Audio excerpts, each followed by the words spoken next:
विशिष्ट हम पर कृपा है गोस्वामी तुलसीदास जी की, जिन्होंने इस ग्रंथ को लिखा। ये ग्रंथ हम तक आया और भगवान की कृपा से आज हम, जिसे कुछ नहीं आता, वो भी भगवान की कथा को आपको सुना रहे हैं। ये तुलसीदास जी महाराज की हम पर बड़ी असीम कृपा। श्री तुलसीदास महाराज की। तो महाराज कहते हैं कि गुरु की ही वंदना हमें करनी और फिर माया मोह से दूर होकर के भक्ति करें। अब हमारा तन भी हो गया, मन भी कथा में लगा, अब धन का क्या? हम धन कथा में क्यों लगाते हैं, क्यों चढ़ाते हैं? कहते हैं कि कहीं हमारे घर पर धन तो बहुत है, लेकिन क्लेश है, दुख है, दारिद्र है। तो हो सकता है कि आपका धन जो आपके घर आया किसी ऐसी जगह से आ गया हो जहां नहीं आना था। मान लो किसी चोर ने चोरी करी, आपने उसका काम करा, वो धन आपके घर में आ गया, तो जिस कारण से हमें दुख उठाना पड़ा। सुदामा जी दरिद्र क्यों हुए? कृष्ण कथा में अधिकतर मैं सुनाता हूं, बताता हूं। आपको जान पता है सुदामा जी दरिद्र क्यों हुए? इस धन और श्राप के कारण। पता है आपको? कहते हैं एक बूढ़ी अम्मा उज्जैन के सामने, अपने जो उज्जैन महाकाल है वहां बाबा महाकाल के सामने 3 दिन से भूखी थी कि कोई कुछ आ जाए, कोई दान दे जाए। आज तो बड़ी कृपा है कि उज्जैन में जो है बड़े श्रद्धालु जाते हैं, लेकिन उस समय जो वास्तविक भक्त थे वही पहुंचते थे।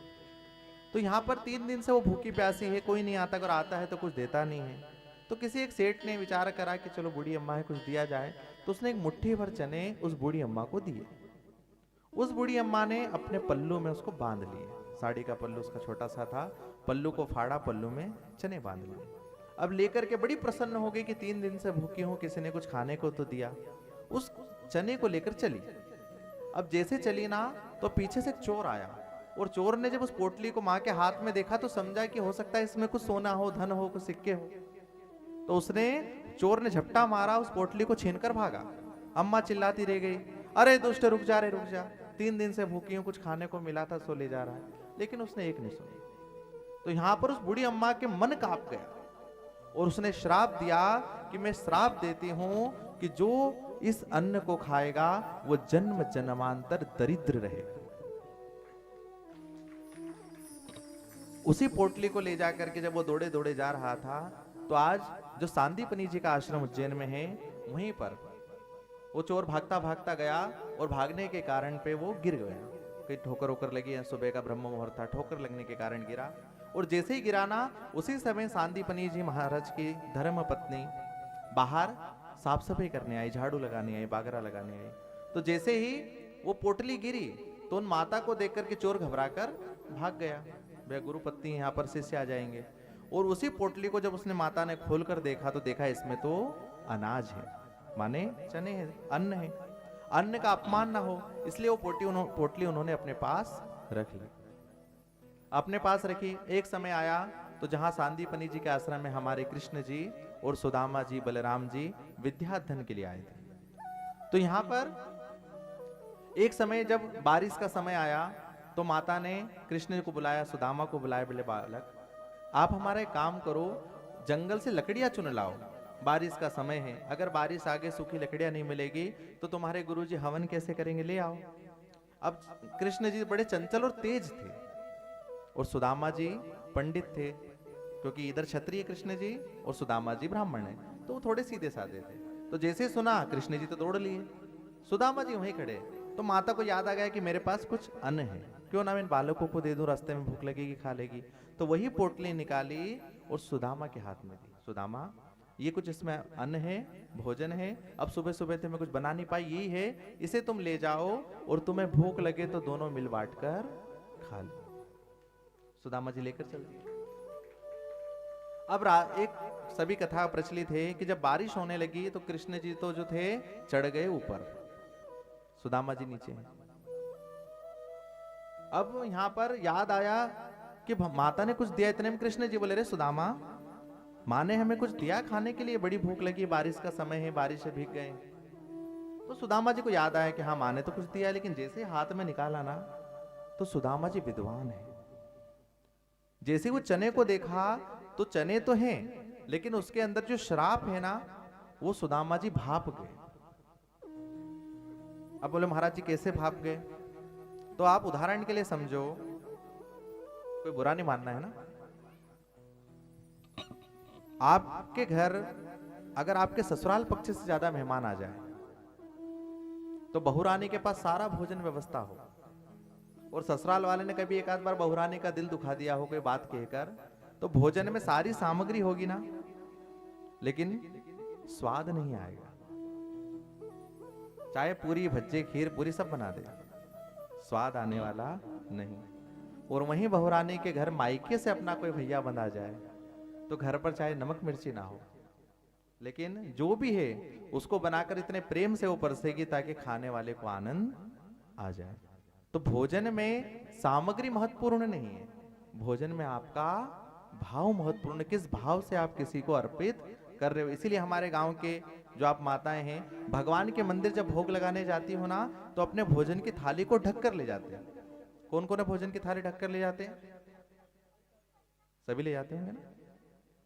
तो ढककर इसीलिए ले जाते हैं कि इसके अंदर जो आपका ने अपना प्रेम लगाया है, जो विश्वास, जिस प्रेम से, जिस भाव से आपने अपने प्रभु के लिए भोग लगाया है तैयार करके, इसमें कोई दूसरा नजर नहीं लगाया। भैया आपकी स्थिति अच्छी नहीं है, आपने सूखी रोटी रखी हो, चटनी रखी हो, आपका भाव है भगवान को खिलाना, लेकिन आप पड़ोसी देख खुद तो बड़ी घी खाए ना, भगवान क्या चटनी रोटी ली जा रही है।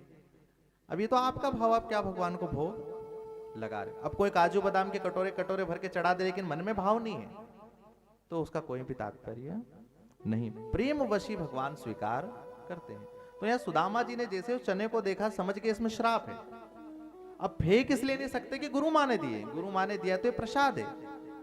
तो विचार करा कि अगर इसमें श्राप है तो इसका जो दोष होगा ना वो मुझे ही को लगे, क्योंकि मैं ब्राह्मण हूं, मांग कर भी खा लूंगा, जीवन निकाल लूंगा, लेकिन मेरे होते हुए मेरे कृष्ण जो इस जगत का देवता है, जगत का ईश है, जगदीश है, अगर उसे दरिद्रता आ गई, उसे कुछ कष्ट हो गया तो सारी पृथ्वी ही दरिद्र हो जाएगी।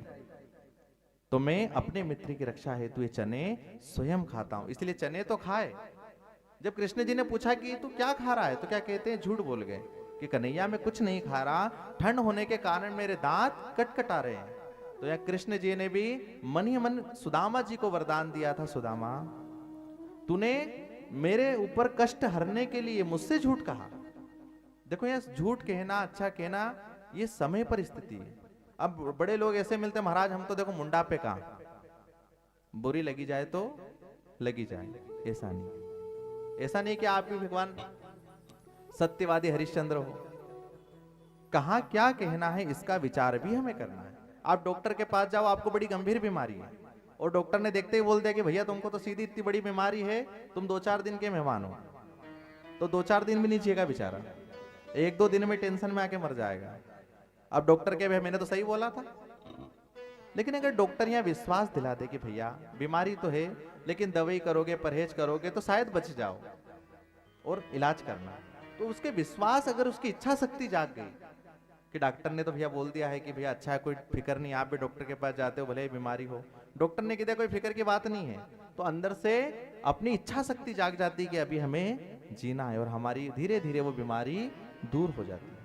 इसीलिए कहाँ क्या कहना है इसका विचार भी हमें होना चाहिए। किसी को मुंह पर इतना कठोर मत कहो कि उसका मन आपसे हट जाए।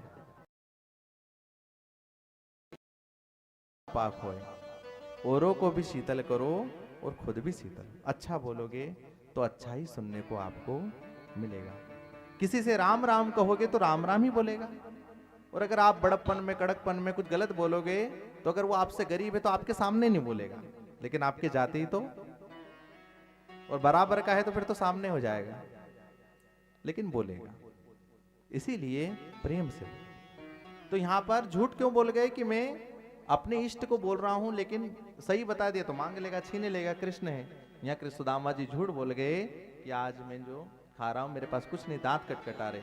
इसीलिए भगवान ने आशीर्वाद दिया था कि सुदामा मैं कभी तेरे पास आगे बढ़कर नहीं आऊंगा, क्योंकि अगर तेरे पास आगे बढ़कर आ गया, तुझे आशीर्वाद दिया, तो तूने मेरे लिए जो त्याग किया है ना, उस त्याग का फल नहीं रहेगा। इसीलिए भगवान आगे समय जाकर के सभी अपने अपने धाम गए थे। सुदामा जी जब अपने धाम गए, बड़े दरिद्र जिनकी कथा हमने भागवत जी में सुनी है, वो कभी बड़े आनंद में है कि भगवान मेरे मित्र, भगवान लेके तो भगवान ने उनके रास्ते को छोटा कर दिया और तुरंत द्वारिका नगरी में चले गए थे। तो भगवान के प्रति जब ये समर्पण भाव आएगा तो आपके हर रास्ते छोटे होंगे। आप घर से निकलते यहाँ पर कितनी हमारी माताएं हैं जिनके घुटनों में दर्द होगा, कितनों के हैं? यहाँ 2-3 तो ये माताएं बैठी हैं, 1-2 आप में भी होंगी, लेकिन फिर भी बड़ी उमंग से आप आते हैं। अभी आपको कोई बोल दे चलो खेत पे चलना तो हो नहीं जाऊं तो, लेकिन कथा का सुबह से इच्छा जाग जाती, चलो भगवान हरी कथा है, हमें जाना है। आप आती है, नित्य करती हैं, व्यवस्था देखती है, तो ये तो प्रेम है भगवान का। और प्रभु का आशीर्वाद आप पर है कि प्रभु आपको वो इच्छा शक्ति देते हैं जिससे आप अपना काम छोड़कर यहाँ पर आते हैं। बिना हरि की इच्छा से कोई हरि की कथा में भी नहीं आ सकता। कितने हमारे गांव के हैं जो बैठे हैं कि भगवान हो रही कथा ठीक है, नहीं आ रहे। तो ये हम उनकी इच्छा जाने या प्रभु की इच्छा कि प्रभु उन्हें बुलाना नहीं चाह रहे। जिसने प्रभु ने अगर बुलाना चाहा तो व्यक्ति हर काम छोड़ करके आता है। अगर आप आ रहे हो तो प्रभु ने आपको बुलाया है। तुम्हारा ये प्रेम समर्पण, इसीलिए हम गुरु के शरण में जाएं। कहते हैं तुलसीदास महाराज ने जब रामायण का ग्रंथ लिखा ना, तो उस समय काशी विश्वनाथ मंदिर के जो पंडित जी उन्हें सारे में उपद्रव हो गया। अरे तुलसीदास जी ने रामायण ग्रंथ लिख दी तो हमारे शास्त्रों को कौन पढ़ेगा, इतने वेद हैं, इनको वेद को कौन पढ़ेगा, ये कुछ भी मनगढ़ंत लिखता है, क्या करे। सभी ने मिलकर के तुलसीदास जी को बुलाया, बड़ा फटकारा कि भैया तूने रामचरितमानस लिख दिया, क्या